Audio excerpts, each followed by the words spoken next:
Good evening. Today is Friday, August 15th. It is the date that Richard Nixon famously brought down the Bretton Woods system by decoupling the dollar from the gold reserve system, something Lyndon LaRouche forecast prior to it happening. And it is also the day of the Putin-Trump summit in Anchorage, Alaska. Richard Freeman and I are recording this a couple hours perhaps before the end of that summit, and if there's more, we will fill you in. But I wanted to actually take up the Bering Strait tunnel, the question of a new security architecture, and some of the things going into the summit, which have been said particularly by Russia, which has been very clear from the beginning of the conflict what the issues were, what the root causes were. And there was a paper posted this morning on RT by a prominent Russian thinker of the Valdai Club, who stressed that what he hopes will be addressed or that can be finally taken up is what happened around the reunification of Germany and the need for a new security architecture as a result, which never was addressed. Remember that it's now been proven and documented that James Baker III promised Gorbachev that NATO would not move 1 inch to the east. And in fact, NATO has expanded wildly, about 1,000 kilometers, and several new nations. And you can imagine if the same thing were done surrounding the United States, that we might feel somewhat threatened by this. So I will say that the most important thing is that the dialogue is occurring. I wouldn't expect that this first discussion will immediately lead to a cessation of hostilities. I think the Western press coverage saying that Donald Trump wants a ceasefire is frankly a setup. It's a setup of Trump to try and say that he failed if a ceasefire has not been agreed to at this meeting. And of course, how could you? Because ultimately Zelensky is going to have to agree to something, even if Russia does not recognize him, and in my opinion, correctly, as the legitimate president of Ukraine, since he canceled the elections and has been in there unconstitutionally not elected. But nonetheless, as everyone in the world knows, the US, the UK, NATO are the ones telling Zelensky what to do, and a few of our rogue US senators, namely people like Lindsey Graham and Richard Blumenthal of Connecticut. So what I would like to do is give people some food for thought about the productive cooperation between Russia and the United States that is possible. And I would say that everybody should look at the International Peace Coalition meeting of earlier today, where there were quite some intense disagreements.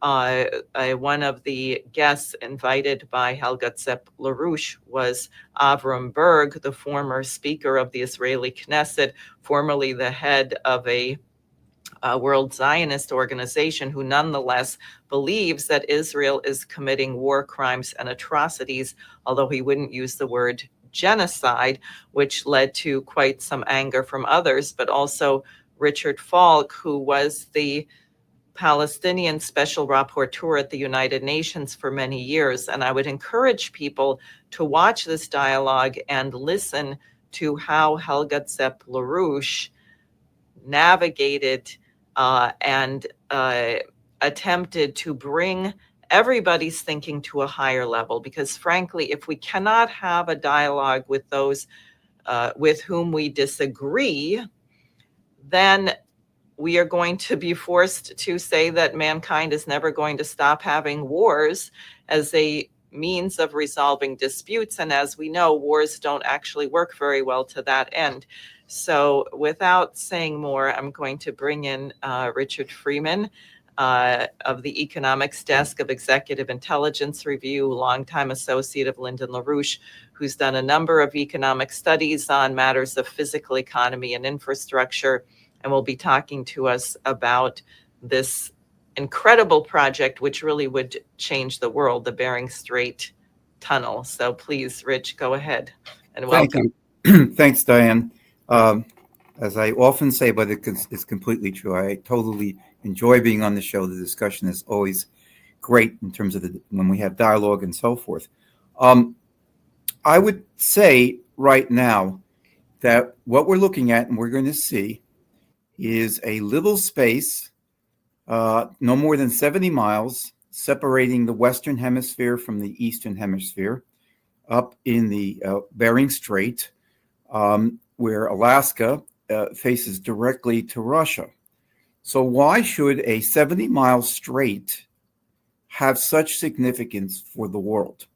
And why is it something that Lyndon LaRouche spoke so repeatedly about, and Helga LaRouche on the International Peace Coalition meeting today addressed as a pivot for what can be accomplished?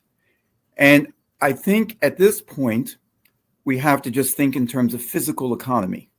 And by physical economy, I mean not just how many bricks you make, but how do you transform the entire world and all the economies in it, including the United States, from taking strategic decisions at critical moments of history that build certain things, which while they may seem small, are actually gigantic in what they do to the economy, but also, and this is very important, gigantic in freeing up the thinking of mankind, so that once you do one of these, you can think about doing 2, 5, 10, 100, and we're no longer in the constrictions of a monetarist era and a collapsing financial system or intimidation by nuclear war as we intend to end it. So I will say that by way of lead-in, I was not able to see the whole IPC meeting, but I was able to see Helga LaRouche, and she said something very provocative at the very beginning in her opening. She said, look, we want to, these are my words, end the war, the NATO proxy war in Ukraine, which is, Diane just said, is really not a single act, but part of a process going on over a number of years of NATO just marching to the east and wanting to plant its flag in Ukraine with nuclear weapons. The key thing she said is that this will connect all the continents. That's excellent. But the war itself, which must be solved within the terms of a more normalized relations between the U.S. and Russia, may not be, war avoidance, as critical as it is, may not be the lead item on the agenda, or if I didn't get the words wrong, or at least the only major item on the agenda. Because really, what's on the agenda, aside from certain nuclear arms treaties, is this question of how can we take raw materials from different parts of the world, build flows across the whole world, and develop so that the world becomes a one. And if the world becomes a one and can function as a one, this is the greatest path to breakout. And in my words, it will transform everything about the U.S.-Russian relationship and should change at least what U.S. and Russia can do together to stop what is going on among certain Western European countries who still are on the line of nuclear war. So I'm going to look at a few things, and I'd like to present. Yes, begin with, this is from Lyndon LaRouche. And this is from May 4th, 2007 EIR, but it's actually from a conference which we'll learn about in the discussion here. And this is called Mendeleev Would Have Agreed.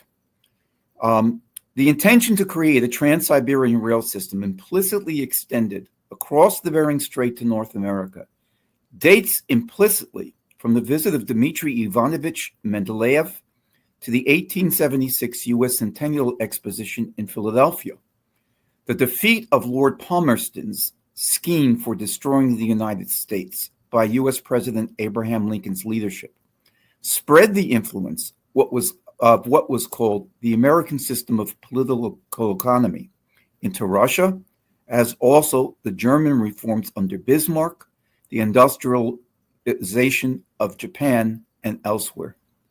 This requires the creation of long-term agreements among nations, creating a new system of relatively fixed exchange rate treaty agreements at very low prime interest rates over forward-looking intervals of between a quarter to half a century. We have thus entered a time measured by the clock of nuclear fission and thermonuclear powers development, when the long history of the domination over the land masses of the planet by actually or implicitly imperial maritime powers is no longer an acceptable practical proposition. Instead, the science-driven, capital-intensive mode of development of the basic economic infrastructure and standard of living of the populations will dominate any successful form of civilized development of relationship among the sovereign nations of the planet. To this end, the tundras and deserts of our planet must be conquered by the forces of science-driven technological development of the increased productive powers of labor. Development must now proceed from the Arctic rim southwards towards Antarctica.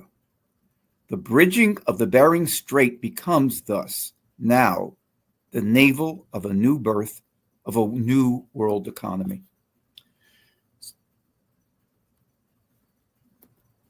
Now, let me just locate this within the World Land Bridge, and you'll see in this updated version of the World Land Bridge, all the critical projects, many others, of course, hundreds of others, which we've documented in the New Silk Road becomes the World Land Bridge. But you'll see number one is the Bering Strait. You'll see its physical location up at the top. You'll then see number two, the Oasis Plan, the Trans-Aqua Plan for bringing massive water transfer in Africa and ending the lack of water, underdevelopment, and so forth. Number four, the Nawapa, which we'll see. Number five, U.S. Rail. Number six, the Chankay Port, which is connected very closely with number seven, the Bi-Oceanic Corridor, which will go straight across Iberoamerica from the Atlantic to Pacific and free up Brazil, Peru, Bolivia, and other countries for the development of the entire Ibero-American Peninsula. So that's where we're going to locate the Bering Strait, this tiny little distance of 70 miles, right? About 115 kilometers. And if you can look here, you'll see it. So Chukotka is in Russia, and you'll see Alaska, of course. And then you'll see it says the Diomede Islands. And that's the small Diomede, which you really can't even see, which is under the United States, let's say, oversight, part of the United States. And then to its left is the large Diomede. We're going to see this in a second, which is under Russia's control. And you will see next, and it's connecting through the Diomede Islands, which are going to play a very, very critical role, which, by the way, you cannot cross from one to the other. I mean, under the current tense situations existing that have been created against the United States and Russia, you cannot cross from one little island, which is only 2.54 miles from the other. Because not only is that where the international date line goes through, but this is a separation of the world, going back to Winston Churchill's so-called Cold War. Now, I want to show three things. One is some of the plans that have gone into the development of this Bering Strait. We are not the first, not now, nor 10 years ago, nor 20 years ago, to think of developing this. And there have been many, many thinkers. I'm not going to only be able to touch on two, but I could list literally 15 to 20 who have thought of this process. One of them is very interesting. You won't see it as well, but this is a map produced by William Gilpin, who I'll say is in a second. And you'll see the Bering Strait up at the very top between Russia and the United States as connected. And it's titled, this is his title of a book that he published in 1890, The Cosmopolitan Railroad, Compacting and Fusing Together All the World's Continents. This is an 1890 book. Now, this is Gilpin, and he was a strong supporter of President Abraham Lincoln. And Lincoln made him the first governor of the Colorado Territory in 1861-1862. And he saw Colorado as a key connecting point for the development of the United States rail system, which was followed through in 1863 with the Transcontinental Railroad. But he had an idea that was broader than that. And this is from his book, Compacting and Fusing Together All the World's Continents. The idea forced itself more and more upon my mind of a widely extended railway system. This system should not only traverse the North American continent from sea to sea, but should continue its source north and west across the Bering Strait and across Siberia to connect with the railways of Europe and all the world. In the consummation of the grand scheme of a cosmopolitan railway will be forged another link in the great chain of progress. And then he talks about what's one of the critical forces, quote, the elevation of mind and the immortality of man's intelligence, end quote, is a critical force. So 1890, and he actually proposed this in an 1859 book, but he elaborated it more. Now, a second thing I want to cite, and there was a 1906 conference, the Tsar was proposing building Bering Strait at one point. This was following through the magnificent work of Count Witte to build the Trans-Siberian Railroad, which was done with the United States, very heavily with the United States. And I wanted to say at this point, the United States, going back to John Quincy Adams and before, with the Russian support of the League of Armed Neutrality, which was critical force in the American Revolution, in giving support to the United States, or the colonies at that point, to survive international intervention by any other countries at that point, namely Britain, of course, which they intervened, but to give some support. This, since 1776 and since actually the 1600s, the United States has never had a war with Russia. We've had wars with Britain, we've had wars with Germany, so forth and so on. We never had one. And until Operation Unthinkable of 1945, with a brief exception earlier, we were never pitted against Russia. And we never followed that policy. That's our natural policy. That's not an artificial policy. That's a policy that goes on for at least 250 years. And I know you have to make a mental flip to think in those terms, but those terms are absolutely critical. We will be returning to the positive relations that we have had. So let me go to the next one, please. Another thing I'll just cite, and this is a conference in which Lyndon LaRouche was not able to attend, but his paper was presented, which I just cited at the beginning on Mendeleev. It was a April 24th, 2007 Moscow conference called Mega Projects of Russia's East, a transcontinental Eurasia link via the Bering Strait. And I'm just showing you the pictures of some people there whose names you will not immediately connect, but who are major people and whom Helga and Lyndon LaRouche have worked with through the years. One of them is Alexander Gronberg, who was the head of what the Russians call the Russian Academy of Sciences Council of the Study of Productive Forces, or SOPS. So they study productive forces. By the way, where did that come from? That was a continuation of the organization that Vernadsky had run earlier in the 20th century in Russia. And on the right is Dr. Viktor Razbegin, who is also attached to that, as well as the Ministry of Transport. They both presented papers along with Lyndon LaRouche. And another person in the middle is Walter Hickel.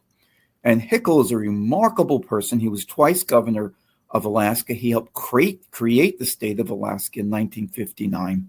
He gave EIR an interview in which he said the only thing lacking for building the Bering Strait tunnel, which he is a major proponent of, is the political will to do it. So that's a conference. We can go through many, many other things that fed into this project. I just want to center on two other things. Can we build this in time? Will this be a timeless project? Will it always be on the table? Well, what I'm showing you now, if you look at that red wiggly line that goes from the United States into Alaska, that is the 1,500-mile Alaskan highway. And it has been talked about and talked about. And after Pearl Harbor, which was December 7th, 1941, the Japanese continued to attack the United States. If you look at Alaska, you'll see going out into the Pacific from the bottom are what are called the Aleutian Island chains. And in early 1942, the Japanese bombed one of the islands, killing over 100 Americans. So we needed two things at that point in the United States. We needed to be able to get goods into Alaska, partly to send them for our own protection, military goods, and we also needed goods to send to Russia under the Lend-Lease program.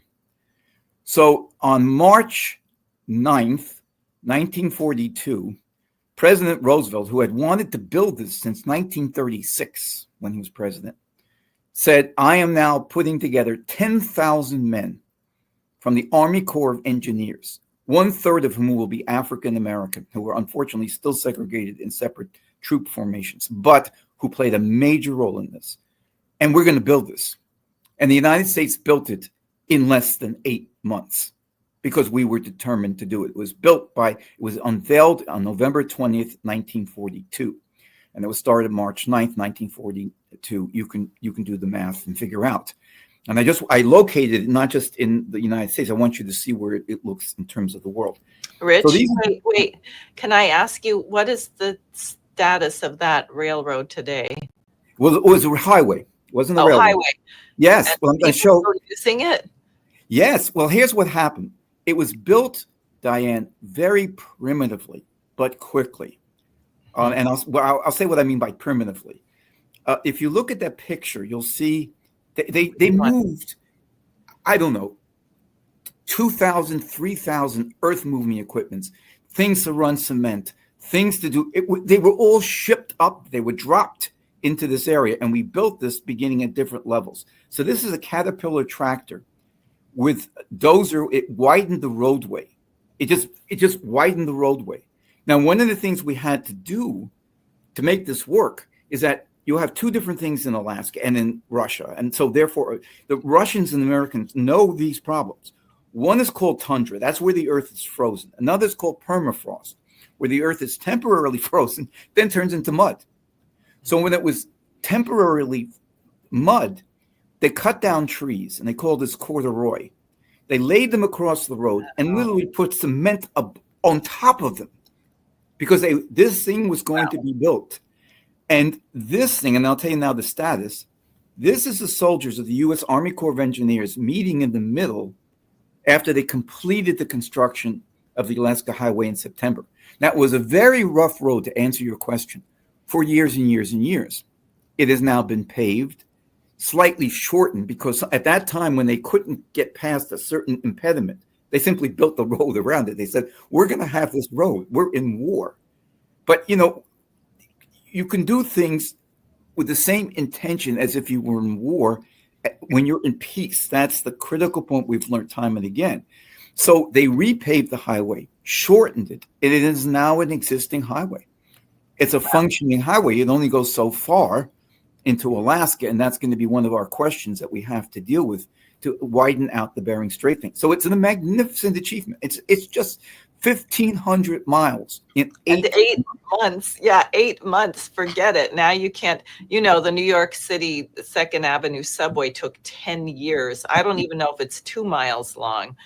That is just amazing. They can't even fix potholes on the Riverside Drive or the West Side Highway. I mean, well, we'll get to it with over the next year and a half. No, this is when you're determined. That's why I'm saying it's so important to take your people's mind and use this Bering Strait and this, which could be adopted. And if it's not adopted today, it could be adopted in the next few weeks. One of the key people who is at this conference, he is Kirill Dmitriev.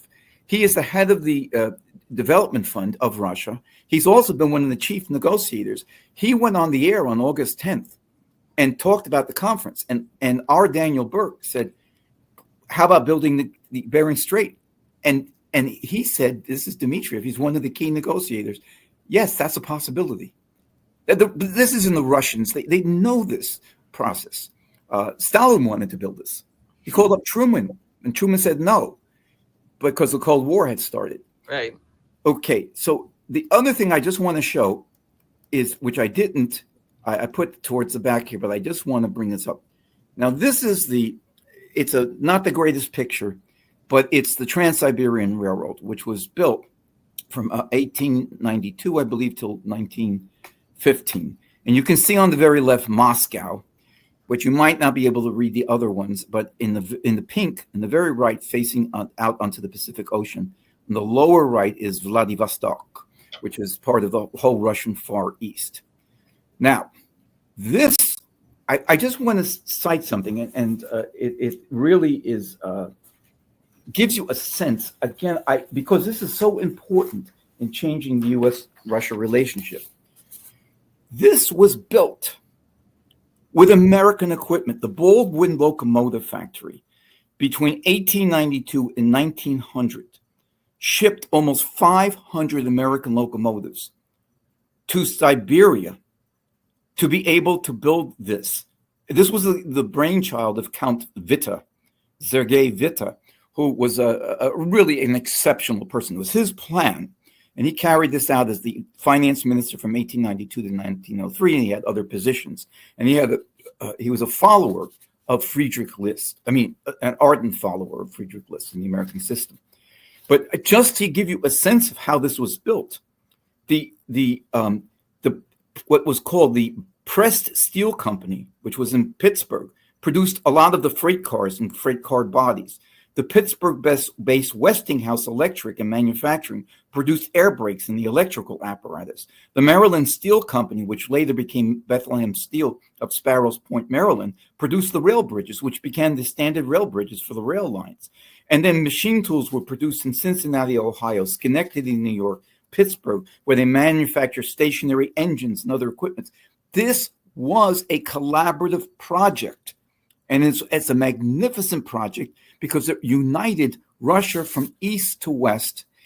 The paradigm for it was, of course, the American Transcontinental Railroad. It was built by the Russians, but this was something America worked with Russia to do.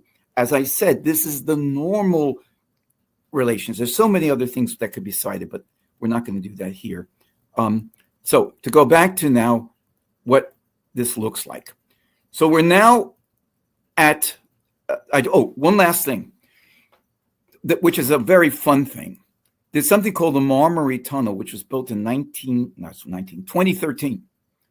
And it's an 8.4 mile tunnel beneath the Bosphorus Strait in Turkey. And it connects Asia with Europe. And I just want you to see what these tunnels look like. This is 8.4 miles. We're talking 70 miles, almost 8 times larger. But this is connecting Asia with Europe. We're going to connect the Western Hemisphere with the Eastern Hemisphere with all the things that can be done. So this is what it looks like. You'll see Chukchi Peninsula and Seward Peninsula. And then there's the Diomede Islands. It's named after a Greek figure who led 80 ships during the Trojan War for the Argives.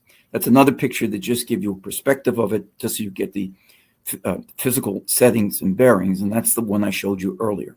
So how are we going to do this? Now, I want to introduce you to Hal Cooper, who was a tremendous person. He was also at the other conference, but he has a special place in the hearts of us in the LaRouche organization because he was just a phenomenal person. He was not even a rail engineer. He was a chemical engineer, PhD, but he He taught himself civil engineering and he taught himself rail engineering. And here he presented in a paper called A World Rail Network to End the British Imperial System. He did this at a 2010 conference, Schiller Institute conference in Berlin. So now we're going to get into some of the specifics because we're going to build this. And this is what Howe said. Now, when we build a tunnel, he's talking about Bering Strait Tunnel, we build it through a combination of granite and limestone. That is the base of what's underneath in the Bering Strait. It's relatively easy to dig. It's just that the rock is generally hard, and it's going to take some time. But we would put it about 100 feet below the water level, and the water would be about 60 to 70 meters deep, or 100 to 80 to 200 feet. So 200 feet is the depth of the water. We're going to build it 100 feet below, so 300 feet. There are two islands in the middle, Little Diomede on the United States side and Big Diomede on the Russian side. There are 200 people, Native Americans, who live on Little Diomede. That's the American side. Big Diomede is a weather station, a military base with Russia. So that's how you're going to start it. Now, these are development corridors, and I just want to show you because what this is a development corridor. It's under the water, but it's a development corridor. So what's going to happen? Let me go to the next one. You can see this is a drawing that Howe, one of the people who worked with Howe for many, many years, he would do drawings for Howe. You'll see rail entering and exiting what would be the Bering Strait Tunnel. And there's something you could see looking like in the third chamber. Actually, that chamber will be a work chamber. And it will, when you get to Little Diomede, you will have vented air go beneath into the system. And things will be uploaded and offloaded into this third chamber. And then when you get to, it will go 2.4 miles to Big Diomede. Same thing, air will be vented in. You will have production facilities, some of them built perhaps on the island. And then it will go across the rest of the Bering Strait. I will just say one thing right now. When you do this, it's going to take real U.S.-Russian collaboration, just like the Soyuz and Apollo when they had the handshake in space in 1975, the first time any two foreign nations' space vehicles had docked together and then enjoyed operations together. And it was a magnificent development in a period of extreme Cold War. I would build two more lines. I would build two more tunnels. I would just throw them out. I don't know anyone in the world will listen to me because after a while, these will be electric high-speed rail. That is, they will be totally electrified. They will not use diesel fuel. 99% of the American system uses diesel fuel to then power an electric generator. It's completely inefficient and is silly. But I would build two separate chambers for maglev so that when we get to that point, we don't have to dive down again and rebuild this, but plan on actually having a maglev line. How Cooper was thinking of building a maglev line entirely. Question or no? No, I just want to be here because I think I'm going to have questions. Yeah. This is very exciting. Go ahead. And so this is something from one of our publications. It just says high-speed lines are not simply a practical way to get people and goods from here to there. These new rail corridors will become corridors of development, concentrating people and resources from the most efficient utilization of basic economic infrastructure, thus raising the living standards and productive powers of labor of each individual. New major cities, zones of agriculture, and smaller municipalities concentrated along the roughly 60-mile wide corridors, that's 60 miles on either side of your rail system, will benefit from the higher platforms of infrastructure in these regions, creating a chain of productive centers from north to south, east to west. So this will be an east to west corridor. This means all of Alaska, Arctic Canada will be changed. This means the Russian Far East and Siberia will be changed. China, which is south of Russia, will be changed. The two Koreas will be changed. That's what you're doing in this thing. It's and this is a project. There's one other I just wanted to bring up because it struck me the other day, and I think it's extremely important, especially when you see the disgusting role being played by Starmer, Macron, and Friedrich Merz in these attempts to get to peace and normal relations between the US and Russia. If you're traveling this way, you don't have to go through Western Europe. You don't have to deal with those people. And I'm not saying we wouldn't want to, or they wouldn't be inspired and swept in, but isn't it much better to have an unmediated direct corridor to Russia and Asia from the United States? And vice versa. Yes. Because if what Putin has kept saying is we have to develop the Eurasian space, he calls it, by which he means parts of the what we call the Middle East or Southwest Asia, all of the Central Asia, Kyrgyzstan, Kazakhstan, so forth, Afghanistan, then China, India, ASEAN. That will connect all of their product to the United States if we can swing Trump. And Trump has a sketchy history as to what he was as a businessman. But as Helga said, look, he understands some construction and he understands trade. This is a deal that is so pregnant with possibilities. Not to mention hotels. Right. He can have a Trump Plaza, in Kamchatka. I mean, you could do, of course. But no, it will, because I'll show what you're going to do with the population. It's totally going to transform the population. And the key thing is when you run it into Europe, as Helga has pointed out, if we build a strait underneath the Mediterranean, it will go right into Africa. And you could go basically through Southwest Asia, keep in the southern part of Europe, and go straight into, or you could use the Messina, where you could go straight into Africa. All the continents are merged. We are one in many, many senses. So absolutely correct. And it also would mean that the congestion at the Long Beach and Los Angeles port and the Seattle port, you would be sending these things through a water transport, which is less efficient, more costly, takes longer. This will cut by at least half moving goods if we did this, by half to up to 70% if you wanted to move goods from, say, St. Louis, Missouri to Irkutsk, Russia, and so forth. It just changes time, space. Okay, now I've shown you the little spot. The other part I just want to concentrate is this. There's a hole in this. So this is a map, and it shows the magnificent. You can go from New York up in the upper right-hand corner of the United States and clear across to Paris. However, you'll see dash, dash, dash, dash lines.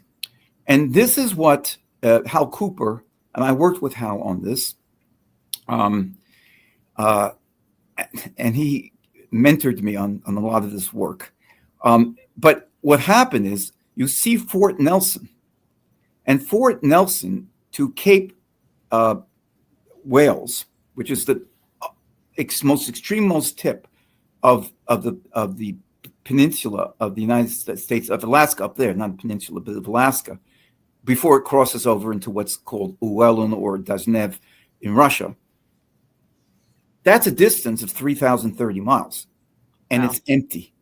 And unless you plan to go by dog sled and carry your goods, and yell, mush, mush, mush, you're not going to get there. So what do you have to do? So the next thing we did is, this is something, I'm sorry I can't make it larger, but this is a thing that Hal had always been thinking of, but I worked with him on it, and under his instruction, I drew the map. But if he had to, it was his. We would have conversation for 2 or 3 hours and do it 2 or 3 times a week. I mean, this took work because you have to figure out how you're going to grade it, the land, where you want to go to, what's the most efficient way of dealing this. You have to figure out certain things about the topology. You just don't plunk down the railroad. But this is a railroad which will begin in Prince George and go all the way up. If you go all the way up the tip, it'll go through Fairbanks, and it will go through Nome all the way up to the Bering Strait. Now, this is a railroad with 3,030 miles. And there are other railroads. There's one from Alberta to, it's called the Alberta-Canada Railroad, but it doesn't go past Fort Nelson, so it's got a problem. But there are things that are being done by different people who have looked into this. So What does that mean? Well, this is what's very interesting. You can develop a bill of materials. So for every ton required of double track, because you just don't want to have one line and then everybody has to go off into a spur line for one train to pass another. It has to be double track. It has to be electric. And this was from work that Hal had worked on principally. For every double tracked electric line, this is what you need in terms of tons. 60 tons of construction lumber. You can see railroad ties, railroad bars, reinforcing rails, railroad rails, reinforcing bars, major bridges. And that's assuming that there's 15,500 tons of steel in 1 mile of railroad bridge, cement, aggregate, copper wire, and so forth. Now multiply that by 3,030 miles. So we're not just going to build there, which will build probably 15 to 25,000 jobs in Alaska. And I want to say, you have to decide between Russia and America. What, for example, if you're going to use boring machines, you have to use the same ones or have the exact precise same boring diameters. Otherwise, it's not going to work. You have to use other things. Who's going to manage this equipment? Who's going to do that equipment? It will be genuine collaboration, just like in space. It seems like that highway is going to have to carry an awful lot of weight. Yes. Yes, but its problem is that it had never been extended. I mean, this is Alaska. It's virtually, if you want to talk about the underdevelopment of places in the world, it is one of the most underdeveloped areas, 600,000 square miles. But absolutely right. That highway is going to have to be put to a lot of work, and we're going to need boats to do it, and we're going to need equipment, perhaps, well, mostly those two modes of transportation. So now, let me just give you one sense of this. And the same is true in Russia. I just did these figures for Alaska.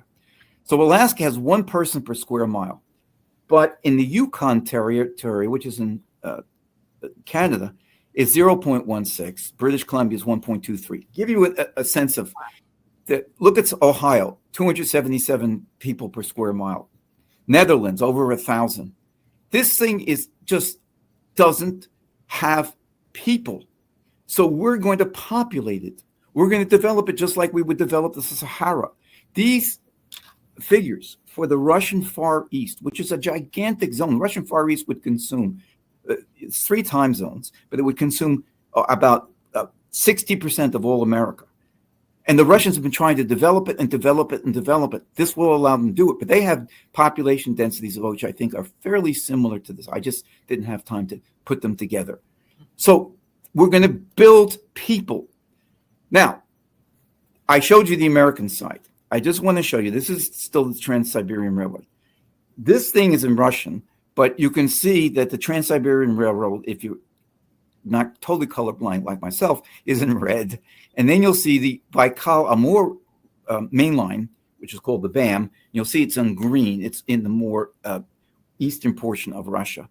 And then you'll see a little what's orange-yellow, and it's the Amur Yakuts or Yakutia.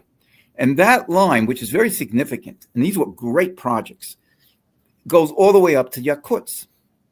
But to get from the Russian side to where you would do, it's the little town, what's called Uelen, Uelen, you're going to need another 2,000 miles. So to go back to this thing, we need to build over 5,000 miles. We can do it. So this will also stimulate the development of the underdeveloped sections of these countries simultaneously.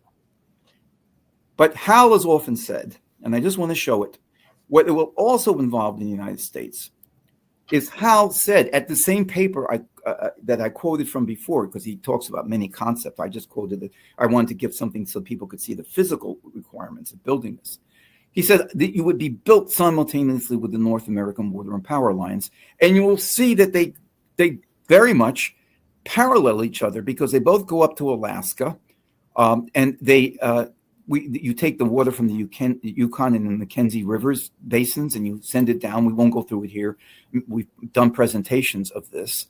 But he sees these as joint projects that you would do simultaneously. Let me also say, aside from sending goods back and forth, we're going to send natural gas, which you could put down to very, very cold levels so that you could send it by superconductivity. Superconductivity that will form it like liquid natural gas, but it'll even be more compressed.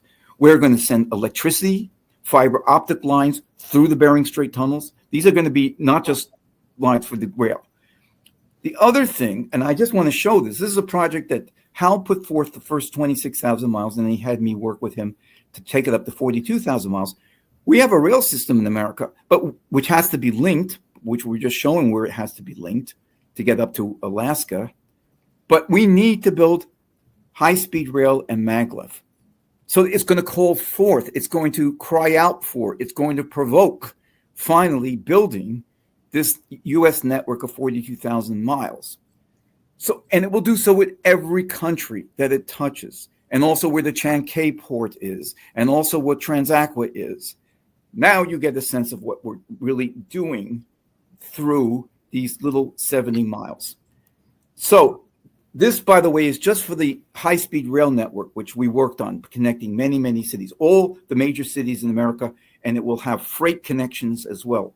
The high-speed rail will go at about 250 to 300 miles per hour, and the high-speed freight will go at about 100 to 120 miles per hour.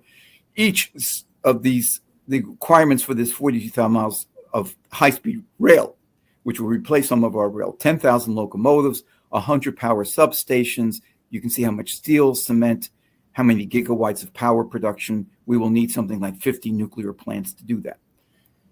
This is Hal presenting his plan, and you'll see he's laughing and Helga's laughing. And this is a drawing he presented to her at the 2007 Schiller Institute conference with his concept for the Bering Strait Tunnel. Now, I want to close with something that Helga's in her letter, the open letter to Donald Trump and President Vladimir Putin. And don't be surprised, that's a bad way of putting it. Be encouraged if something comes out of this thing. It's obviously going to take up New START, I would think. It has to take up the question of the INF Treaty. We have to establish firm relations. It's not a matter of a line of battle between Russia and China and Russia and Ukraine. Core security means, of course, getting rid of the Nazis out of Ukraine, but it means you have to start taking the larger issues of the world. So this is Helga's letter, and I think everyone should use this, send it to people, and we have a call. President Donald Trump and President Vladimir Putin, and she CC'd this to Xi Jinping, President Xi Jinping of China. When you were meeting in Alaska on August 15th, the fate of humanity lies in your hands. The war in Ukraine, when you are meeting in the fate of humanity lies in your hands. Against all the attempts by the opponents of peace, you can not only bring an end and with it eliminate the sword of Damocles of the nuclear extinction of the human species, at least over this conflict, but you can also reintroduce diplomacy into the relation of the two most powerful nuclear nations on Earth. It seems to repeat itself, unfortunately. I'm sorry about that. But she adds, but there is something even more elevated you can do. But not only fighting off the threats facing mankind, but by giving the whole world a beautiful vision for the future. Your rail and tunnel project, this seems to have screwed up, but anyway, you could agree, this is in the middle of the paragraph, to build a corridor across the Bering Strait, and with that unite the rail systems of Eurasia with those of the Americas. This project would develop the vast untapped resources of Siberia, as well as the U.S. Arctic resources of oil, gas, precious metals of all kinds, as well as fresh water. And both Siberia and Far East, Russia and in United States, I didn't go into this, have, as Helga once said, almost every element of the periodic table. In the not-so-distant future, one could then travel from the southern tips. Oh, this thing, unfortunately. I'll just get it through here. Then you would go with a tunnel. I'm going to pick up that you would go down to the tips of Argentina and Chile, in Ushuaia, and Puerto Williams, all the way through the Americas, then the Bering Strait, across Eurasia, then with a tunnel under the Strait of Gibraltar, travel all the way through the African continent to the Cape of Good Hope. And that's going to be a united one world. When we do this, it will free our minds, and all the 100 to 10,000 ideas which are percolating, which are no longer constrained by monetarism and by the City of London and Wall Street. People will say, well, if we can build this project, why not build this one? Why not build this one? How about building this one? How about building the things we... And what will happen is when you take the iron mask off, humanity can think. And to me, that's going to be, and think in terms of civilization. And that's going to be the highest achievement of this project. Great. Well, thank you very much. I think this is very exciting. Hold on one second. Okay. So I just want to say, I don't mean to imply we don't need to stop nuclear war. That we definitely do. That's an existential threat to mankind. But this will also be the way that you also end nuclear war, and also that you build the process of what really is a war-fighting strategy by a new economic development and security architecture. This will be the core. And as Lynn said, this is the navel of moving this whole process south. Good. Well, thank you very much. I just find this very exciting because it's clearly the way Americans used to think. And I mean, in terms of transforming the globe and growth, and also those charts about how many people per square mile, there's nobody. And I just, for people who are watching, because we have to be careful, because people have now been programmed so they hear one world and globalist, people react. So let me just be precise. We're not talking about one global order under global governance. We're talking about the fairly obvious, which is when you start connecting places, the planet becomes much smaller and we have to interact. Lyndon LaRouche did say that at some point mankind might move beyond nations. But that is a different idea than what you may be thinking of, the globalists or the World Economic Forum or this kind of nonsense.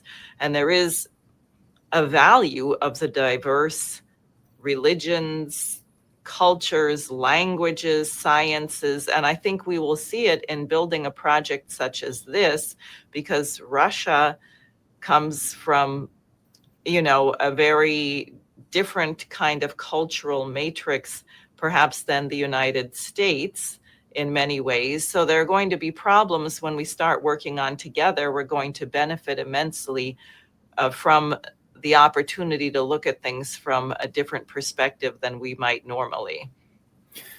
Absolutely. And I think two things, Diane. Number one, if you think about it, Lynn mentioned in the very beginning of what I quoted, which was also presented at that same conference in April of 2007, which brought together a lot of people, Russia and so forth. And the Chinese were also very acutely, Mr. Meng Su has put together what they could contribute. But people don't really know the Russians. They have, it's a country that has so many different people in it. But the thing is, he keeps mentioning Mendeleev, and he kept mentioning Vernadsky. Now, one, because they're towering thinkers, but he's been reminding the Russians of where they came from. Because when in 1725, the plan of Leibniz to set up the St. Petersburg Academy was finally finalized, it had been posed earlier in the meetings he had with Peter the Great, 1714, 1715, I believe. That brought in Leibnizian science the same way it was brought into the United States in many different ways through Franklin, but also in the formation of our Declaration of Independence. And if you take Leibniz's the Academy, and then you take Lomonosov, you take Mendeleev, you take Vernadsky, There's a huge, rich tradition. They have certain problems, real problems, but it's not an accident that they developed hypersonic missiles before just about everyone. You need to pair the science with the right. They have many science graduates, engineering graduates. They have a whole culture we just don't know. We used to know, and as I said, we never had a war with them. But the other side is, I think this also starts to break the chicken and the egg question, because people say, well, can America do it, or should we have the Chinese come in and build these things for us? No, America should do it. Look, we have about 1.8 million engineers in America. I looked it up. So let's say about half of those are computer engineers and environmental engineers. So you have 900,000 other engineers. And many of them are very, very good. They're very good. But also, if you want to make them better, put them together with the Russians on a challenging project and let them develop. Right. And also, how long does it take to produce an engineer? I mean, we're looking at projects that may take a decade or two. We don't want to take forever like the Brooklyn Queens Expressway right now, but they're going to be done. It'll be 25 years, for example. I mean, NWAPA, I think that's what Lynn was estimating at the time. So in 25 years, you could have thousands of new engineers coming through the school systems. This will be such a forcing medium for the educational standard, the cultural standard, the optimism.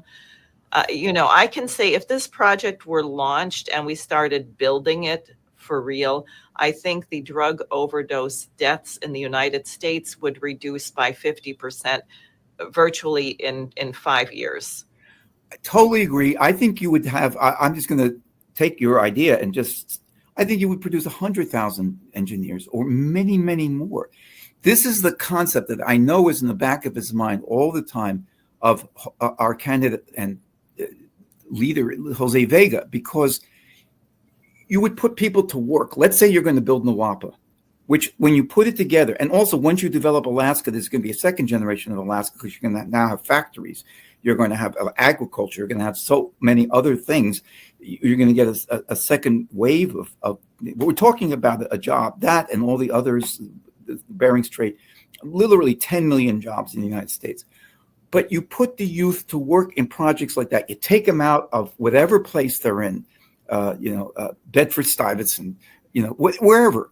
You put them up in a place that they've never been before. And they meet a lot of youth, some from farms, some from Dakotas, some from, Detroit, and you have them start working maybe as not secondary, but labor who learned to apprentice in construction, and they maybe start carrying, LaRouche say, they even learn how to start carrying wood and then how to shape it. And they're taking technical classes at night, what you call junior college classes, and they start to become engineers. But they become it because it's not that they're going to get a degree to please mom and dad, but because they're actually excited and they say, wow, I could build a lot of other things. That's the reason they would do it. And it would take down the drug problem. It would take down, both simultaneously taking down antagonism between nations. It would make real that your identity is productive, that's why you're growing up in America. That's why you're growing up in the South Bronx or in Texas. You've got an identity, and your identity as an American is to build, to construct, to use your mind. And as that identity shifts, you're starting to shift the outlook of the entire population. So I totally agree with you. And the people are a little bit pessimistic, and we both know some who will say, man, I can't do this. It changes. It totally can be changed. And we will. And the diversity question is fantastic because there's a lot of the Russian culture we don't know. There's much of the Chinese culture that almost most Americans don't know. And there are people who, like Jesse Helms, don't want us to know. He's just stupid. But there are higher ups than him. But the thing is, that's the thing. And you'll find that they're exciting people. They're very warm people. Anyone in our organization who's ever met and worked with Chinese people know that they're very warm people. We're presented with like they're mechanical, they just sit and study for tests. It's just so stupid. But Right. it's the same thing for Africans. We have geniuses in Africa. We don't know it yet. Right. Well, some of them we know of, but we're going to know a lot more. So I think it's time to wrap up. Just thank you very much. I would appeal to everyone here. Please like, share, subscribe, donate to the LaRouche organization. By the time this goes off the air, perhaps the meeting will be done. We don't know.